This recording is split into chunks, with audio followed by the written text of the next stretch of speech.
Exaltez, louez le Sauveur des dieux. Exaltez, louez le Sauveur des dieux. Magnifiez, louez le Seigneur Jésus. Acclamez le nom de Dieu. Acclamez, louez le Sauveur des dieux. Proclamez, louez le Sauveur des dieux. Exaltez, louez le Sauveur des dieux. Exaltez, louez le Sauveur des dieux. Magnifiez, louez le Sauveur Jésus. Acclamez le nom de Dieu. Hosanna, Hosanna, Hosanna.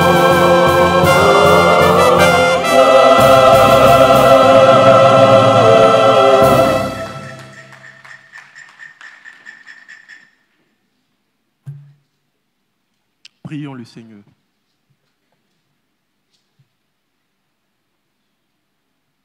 Comme l'enfant reçoit le pain, comme l'oiseau reçoit l'espace avec le grain, comme l'ami reçoit l'ami, comme la nuit reçoit l'aurore et le soleil, comme le sol reçoit la semence, comme la sève monte aux branches et porte le fruit.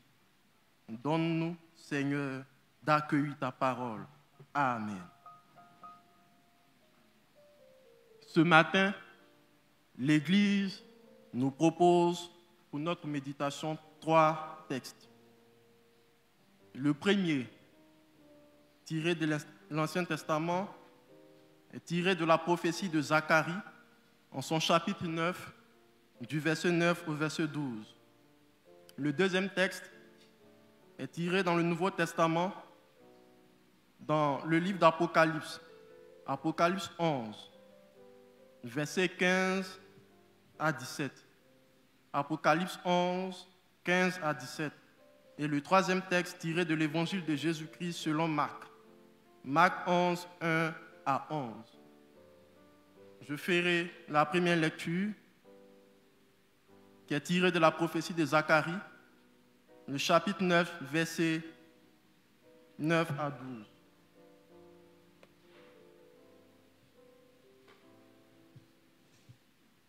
Nous lisons. Sois transportée d'allégresse, fille de Sion. Pousse des cris de joie, fils de Jérusalem. Voici, ton roi vient à toi. Il est juste et victorieux. Il est humble et monté sur un âne le petit d'une ânesse. Je détruirai les chars d'Éphraïm et les chevaux de Jérusalem, et les arcs de guerre seront retranchés. Il annoncera la paix aux nations, et il dominera d'une mer à l'autre, depuis le fleuve jusqu'aux extrémités de la terre. Et pour toi, à cause de ton alliance scellée par le sang, je retirerai tes captifs de la fosse où il n'y a pas d'eau. Retournez à la forteresse, captifs pleins d'espérance. Aujourd'hui encore, je les déclare, je te rendrai le double. Amen.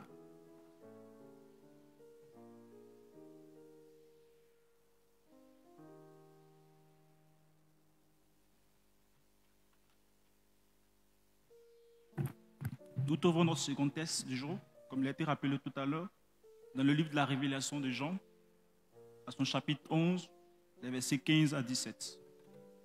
Apocalypse 11, versets 15 à 17. Nous lisons. Le septième ange sonna de la trompette, et il y eut dans le ciel de fortes voix qui disaient: le royaume du monde est remis à notre Seigneur et à son Christ, et il régnera au siècle des siècles. Et les 24 vieillards qui étaient assis devant Dieu sur leur trône tombèrent face contre terre, et ils adoraient Dieu en disant: nous te rendons grâce, Seigneur, Dieu Tout-Puissant, qui est et qui était, car tu as saisi ta grande puissance et pris possession de ton règne. Amen.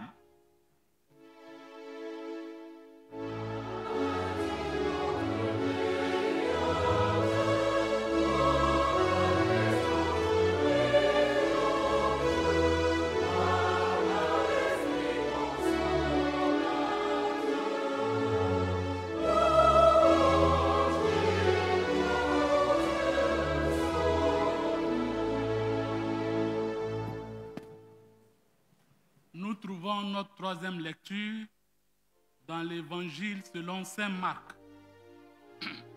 chapitre 11, du verset 1 au verset 11. Nous lisons. Lorsqu'ils approchèrent de Jérusalem et qu'ils furent près de Bethphagée et de Béthanie, vers la montagne des Oliviers, Jésus envoya 2 disciples, en leur disant, « Allez au village qui est devant vous. Dès que vous y serez entrés, vous trouverez un ânon attaché, sur lequel aucun homme ne s'est encore assis. Détachez-le et amenez-le. Si quelqu'un vous dit, « Pourquoi faites-vous cela ?» Répondez, « Le Seigneur en a besoin. » Et à l'instant, il le laissera venir ici. Les disciples étant allés, trouvèrent l'ânon attaché dehors, près d'une porte au contour du chemin, et ils le détachèrent. Quelques-uns de ceux qui étaient là leur dirent, « Que faites-vous? Pourquoi détachez-vous cet ânon ?» Ils répondirent comme Jésus l'avait dit, et on les laissa aller. Ils amenèrent à Jésus l'ânon, sur lequel ils jetaient leurs vêtements, et Jésus s'assit dessus. Beaucoup de gens étendirent leurs vêtements sur le chemin, et d'autres des branches qu'ils coupaient dans les champs. Ceux qui précédaient et ceux qui suivaient Jésus criaient, « Hosanna, béni soit celui qui vient au nom du Seigneur.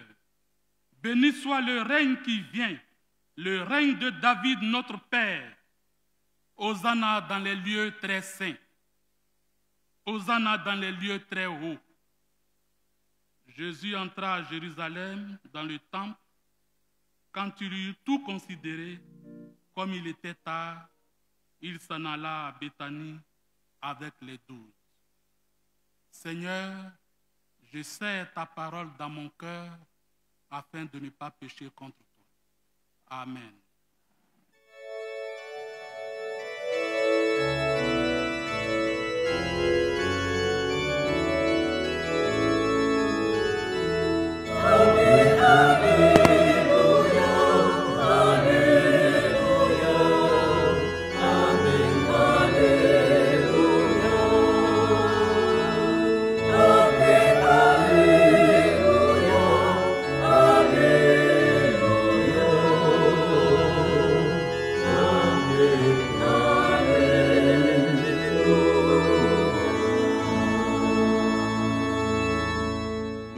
Cantique Gloire à Dieu numéro 59 pour nous préparer à recevoir la parole.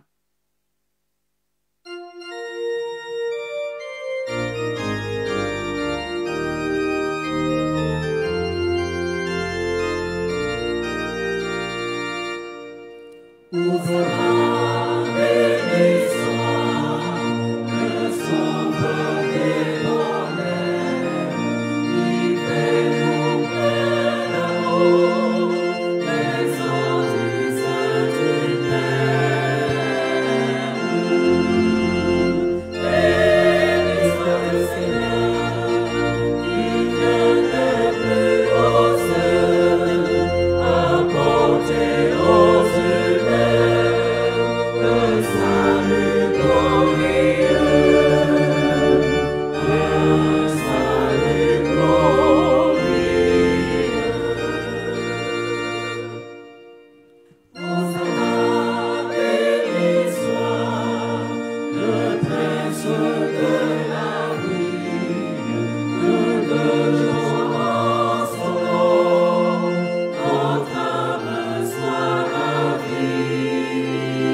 Et nous prions le Seigneur.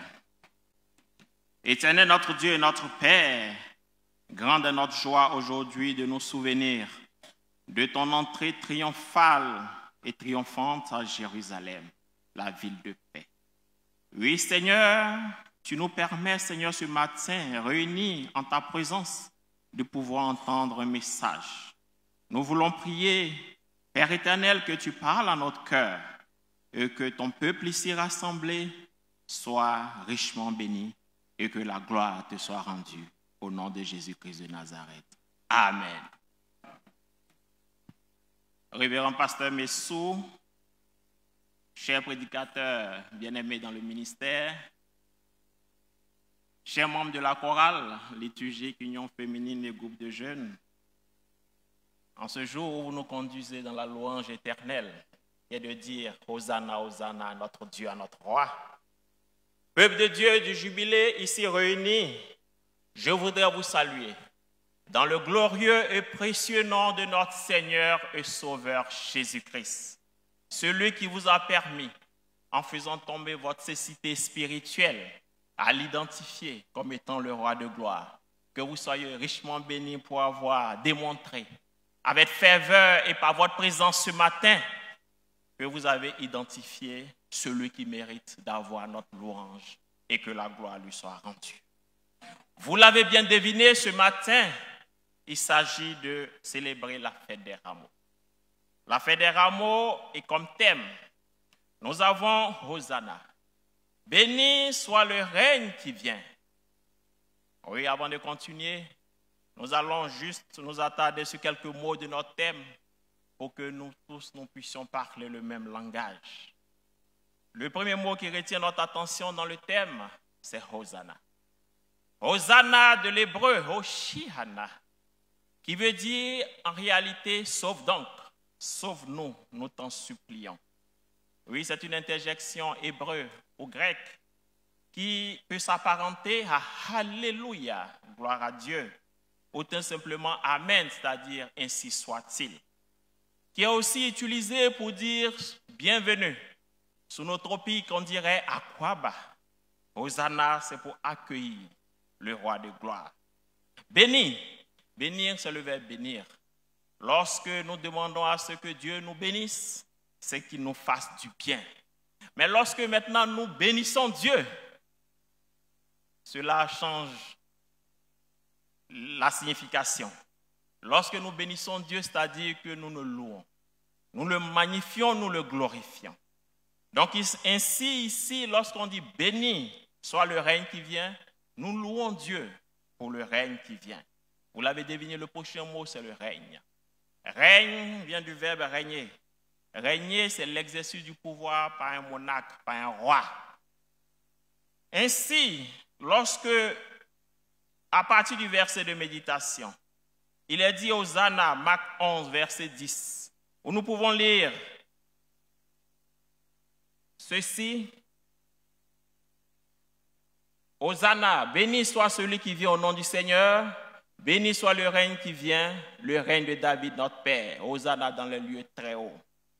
Lorsque le peuple s'exclame ainsi, le peuple veut traduire sa joie de glorifier le Seigneur, le Dieu Tout-Puissant, ou le roi qui arrive. Oui, l'idée qui se cache derrière, c'est que ce roi instaure un royaume qui va nous faire du bien. C'est en cela que le peuple crie Hosanna. Mais cette scène qui se déroule a été prophétisée 4, 5 à 6 siècles avant par le prophète Zacharie. Zacharie qui veut dire celui dont Dieu se souvient. Il y a 6 siècles en arrière, Zacharie a annoncé au peuple d'Israël le temps où Dieu régnera sur toute la terre. Cette partie que nous avons lue, Zacharie 9, versets 9 à 12, nous donne les traits particuliers de celui qui instaurera le règne de l'Éternel. Cette personne sera comme un roi Un roi humble, victorieux, qui sera monté sur un ânon, le petit d'une ânesse. Dans le livre d'Apocalypse, nous avons également, au son de la 7e trompette, qui annonce le règne de Christ, le règne du Messie sur le monde entier. C'est un règne éternel. Et il s'ensuit une adoration dans toute sa solennité, où nous avons 24 vieillards qui, face contre terre, vont adorer le roi de gloire, à qui sera remis toute autorité, ici-bas sur la terre et dans les cieux très hauts. Dans le livre de Marc, dans l'évangile de Marc, que nous avons lu également, il s'agit là de ce que nous avons célébré ce matin, l'entrée de Jésus à Jérusalem par le secteur sud, en provenance de Bethphagée et de Béthanie. Vous vous souvenez de la résurrection de Lazare, qui est racontée dans le livre de Jean, dans l'évangile de Jean 11, où Jésus a guéri Lazare, il a ressuscité Lazare. Et cette résurrection l'a dévancé à Jérusalem, où le peuple venait en pèlerinage pour l'une des fêtes importantes juives. Le peuple attendait la manifestation et l'arrivée de celui-là devant qui même la mort n'a aucune puissance. Monté sur un ânon, le petit d'une ânesse, Jésus va recevoir les acclamations du peuple pour venir l'accueillir avec des rameaux, des branches d'arbres et des cris de joie. Hosanna, Hosanna, béni soit celui qui vient au nom du Seigneur, béni soit le règne qui vient, le règne de David notre Père. Hosanna dans le lieu très haut. Marc 11, verset 10. Comme nous le constatons, les 3 textes que nous avons lus nous parlent de royaume, de roi et de règne. Le royaume dont il s'agit est exercé par le Christ, le Messie, et dont le règne n'a pas de fin. Il est éternel. Alléluia. Pour notre message de ce matin, nous allons nous attarder sur 3 points. 3 points. Le premier point concernera l'identité du roi. Qui est vraiment celui qui est monté sur l'ânon? Ensuite, quelle est sa mission? Pourquoi va-t-il à Jérusalem? Pourquoi va-t-il à Jérusalem? Et enfin, quelle est l'attitude du peuple? Quelle doit être notre attitude? L'identité du roi. L'identité réelle de Jésus n'a toujours pas été évidente pour tous ceux qui étaient avec lui, même ses disciples. C'est pourquoi à l'approche de l'épilogue de sa mission, de la fin de sa mission sur terre, Jésus va se dévoiler un peu, petit à petit, aux yeux de ses disciples. À la question de savoir qui dit-on que je suis, les réponses données sont tantôt tu es Élie, tantôt Jérémie ou Jean-Baptiste, ou un prophète. En Marc 8, verset 27, nous pouvons lire cela. Mais se retournant vers ses disciples, afin de savoir comment ils le perçoivent, Pierre aura cette inspiration divine pour dire qu'il est le Christ, le Fils du Dieu très haut. C'est effectivement cette identité du Christ sauveur que révèle Jésus en entrant à Jérusalem, assis sur un ânon, le petit d'une ânesse. En faisant ce geste, Jésus accomplit les Écritures, notamment l'arrivée du roi juste et victorieux, humble et monté sur un âne. Jésus a pris les dispositions pour que cette prophétie qui a été annoncée en Zacharie puisse trouver son accomplissement au jour des rameaux. Oui, Jésus s'est révélé comme étant le Messie attendu.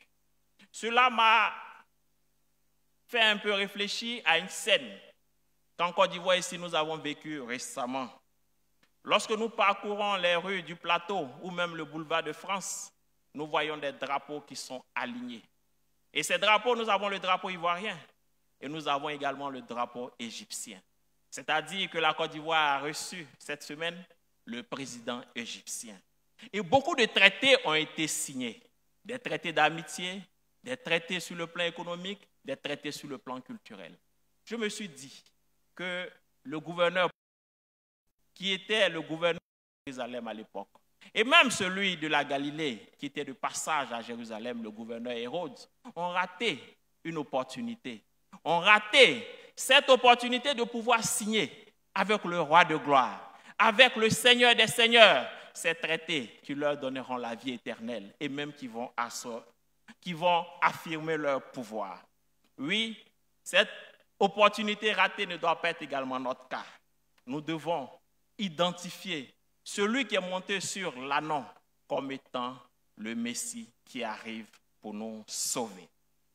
Mais pourquoi Jérusalem? Quelle est sa mission? Pourquoi Jésus va-t-il à Jérusalem?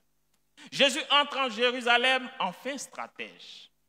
Parce que imaginez un roi de gloire qui viendrait sur des chevaux avec une armée. Nous n'allons pas crier Hosanna, Hosanna avec des rameaux, mais l'armée romaine allait l'attendre aux portes de Jérusalem et la tournure des événements allait être différente. Mais Jésus va utiliser un ânon. Et avec l'ânon, il passe de manière inaperçue à cette armée romaine qui surveillait les entrées de Jérusalem. Et il va faire son entrée à Jérusalem. Mais pour aller faire quoi au juste? Que va-t-il faire? Lorsque le peuple l'accueille, en faisant référence à David, leur père, le peuple attend. Tout comme à chaque fois qu'ils sont asservis par un peuple étranger, Dieu suscite du milieu d'Israël des juges. Nous nous souvenons de Othniel, de Samson ou de Gédéon qui ont pu combattre les Madianites ou d'autres peuples comme les Philistins.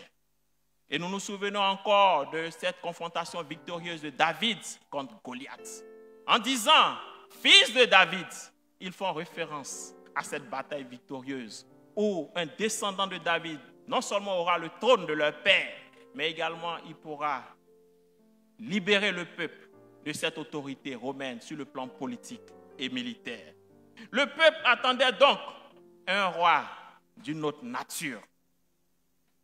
Mais le peuple a oublié que lorsque Jean a vu Jésus, il a d'abord qualifié comme étant l'agneau de Dieu qui ôte le péché du monde. Jésus devait donc entrer à Jérusalem pour payer le prix de notre liberté, symbolisée déjà par l'ânon qui libère. Oui, Jésus entre à Jérusalem pour toi, pour que nos péchés, les péchés de l'humanité, soient sur lui. Pour payer le prix pour que l'humanité pécheresse puisse avoir cette réconciliation avec son Créateur. Jésus va à Jérusalem pour être crucifié. C'est une mission de salut. À cette mission, quelle est notre attitude? Quelle est notre attitude? Quelle est notre réponse? Parmi le peuple témoin de la scène de l'entrée triomphale et triomphante de Jésus à Jérusalem, il faut distinguer 3 groupes de personnes. 3 groupes de personnes dont le premier est ceux qui ont vu la scène comme une manifestation culturelle traditionnelle et sans plus. Oui, un peu comme ce matin lorsque nous avons fait la procession dans les rues de Cocody, il y a certains qui ont vu la scène comme une manifestation religieuse habituelle et sans plus. Oui, un peu comme les Romains également qui étaient à Jérusalem ou les pèlerins qui étaient venus pour cette fête juive n'ont pas accordé trop d'importance à cette fête ô combien importante. Cette scène est passée inaperçue et banale. Nous devons également leur rappeler que la mission de Christ qui entre à Jérusalem est également une mission qui les concerne. C'est une mission d'évangélisation que le Seigneur nous confie pour ceux qui ont identifié le symbole réel de cette entrée à Jérusalem. Le second groupe est celui de ceux qui ont scandé « Hosanna, Hosanna ». Oui, béni soit le règne qui vient et qui s'attendait à ce que Jésus opère à Jérusalem cette libération politique et militaire. Une libération visible et qu'il instaure son royaume maintenant et tout de suite. Oui, à ceux-ci, la louange qui sortait de leur cœur n'était pas vraiment sincère. Elle honorait Dieu du bout des lèvres en criant Hosanna, Hosanna. Car quelques jours plus tard, c'est ce même peuple qui va venir dire crucifie-le, crucifie-le. Est-ce notre cas, mon frère? Est-ce notre cas, ma sœur? Est-ce que lorsque nous crions Hosanna, Hosanna ce matin, cela vient du plus profond de notre cœur? Ou bien est-ce par mimétisme? Est-ce parce que les autres crient? Ou est-ce parce que c'est une ferveur collégiale, une ferveur collective? Ou est-ce du plus profond de notre cœur que nous crions Hosanna, Hosanna? Cela nous permet de voir le troisième groupe. Le troisième groupe est celui de ceux qui ont véritablement compris la mission du Christ, qui ont véritablement compris la mission de Jésus-Christ, cette mission de salut pour l'humanité. Oui, cette louange qui sort de leur cœur et qui dit Hosanna, Hosanna est une louange qui est profonde. Elle vient du fond du cœur et exprime une marque de reconnaissance à l'endroit de celui qui est allé à Jérusalem pour prendre notre place. Oui, de ce Christ sauveur. Oui, cette louange qui sort du plus profond de nous est comme une eau vive qui jaillit et qui jaillira jusqu'à la vie éternelle. Amen. Devant ces trois groupes, mon frère, ma soeur, dans quel groupe te situes-tu? De quel groupe es-tu? Est-ce de ceux qui voient en cette fête de rameaux comme un événement superficiel? Es-tu de ceux qui crient Hosanna, Hosanna, mais qui demain seront de ceux qui vont dire crucifie-le, crucifiez-le? Ou es-tu de ceux qui ont véritablement compris le sens profond de la fête des rameaux et qui crient Hosanna pour recevoir leur roi? Que retenir? En célébrant la fête de rameaux ce jour, Jésus nous appelle à reconnaître en sa personne le roi de gloire, le Dieu qui nous a tant aimés et qui a accepté de mourir à la croix pour nos péchés. Il ne nous demande pas de le défendre. Pierre l'a essayé avec une épée. Jésus lui a dit qu'on ne règne pas par l'épée, car celui qui règne par l'épée finira par l'épée. Il ne nous demande pas de le défendre, mais il nous demande de comprendre. De le comprendre et de comprendre la portée de sa mission, car c'est pour nous qu'il entre à Jérusalem. Jésus entre à Jérusalem pour être humilié. Jésus entre à Jérusalem pour être outragé. Jésus entre à Jérusalem pour être frappé, pour être insulté, pour être maltraité, pour être trahi. Il entre à Jérusalem pour être renié. Jésus entre à Jérusalem pour être méprisé, pour être abandonné, pour être crucifié, pour être tué. Tout ça, c'est pour toi et c'est pour moi. Le Christ s'est livré à la croix pour que nous soyons libérés. Que le châtiment qui nous donne la paix aujourd'hui est tombé sur lui.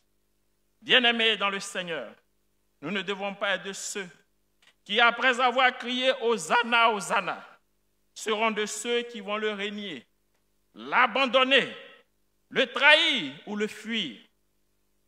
Nous ne devons pas être au nombre des incrédules, de ceux qui, plus de 2000 ans plus tard, attendent encore l'arrivée du Messie promis en Zacharie. Nous, oui, peuple du jubilé, venus des différentes contrées du pays, nous l'avons identifié. Nous le reconnaissons comme notre roi. Nous n'attendons plus que l'instauration de son règne éternel et de manière imminente. Que ton règne vienne. Que dire pour finir? Nous avons enfin un roi qui arrive, souverain maître des cieux et de la terre, tout-puissant, immortel et qui s'impose au monde. Il est porteur du salut et de tous les espoirs. C'est un roi hors du commun qui vient à toi, qui s'intéresse à toi dans ta situation que tu vis, qui est ton roi de façon personnelle et intime. Un roi que tu n'as pas élu, que tu n'as pas investi de façon solennelle, mais pourtant qui vient pour toi. Ouvre-lui ton cœur, reçois-le dans ta vie. Il t'impose un chant de vie et d'espoir. Hosanna, Hoshihana. Béni soit celui qui vient au nom du Seigneur.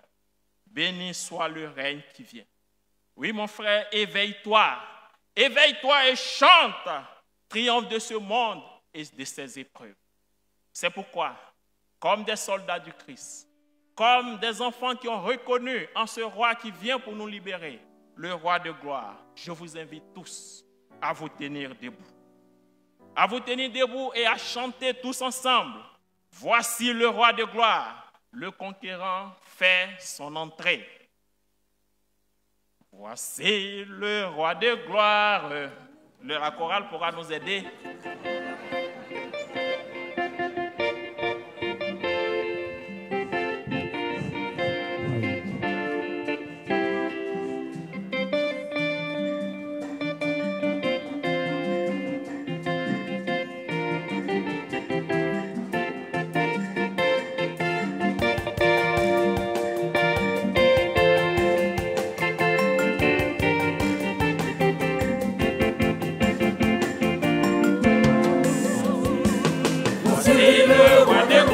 Le conquérant fait son entrée. Poussez des cris de joie, le conquérant fait son entrée. Allégresse, allégresse, réjouissons, réjouissons, chantons-lui des cantiques. Poussez des cris de joie, allégresse, allégresse, réjouissons, réjouissons, chantons-lui des cantiques.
Toujours dans cette même position.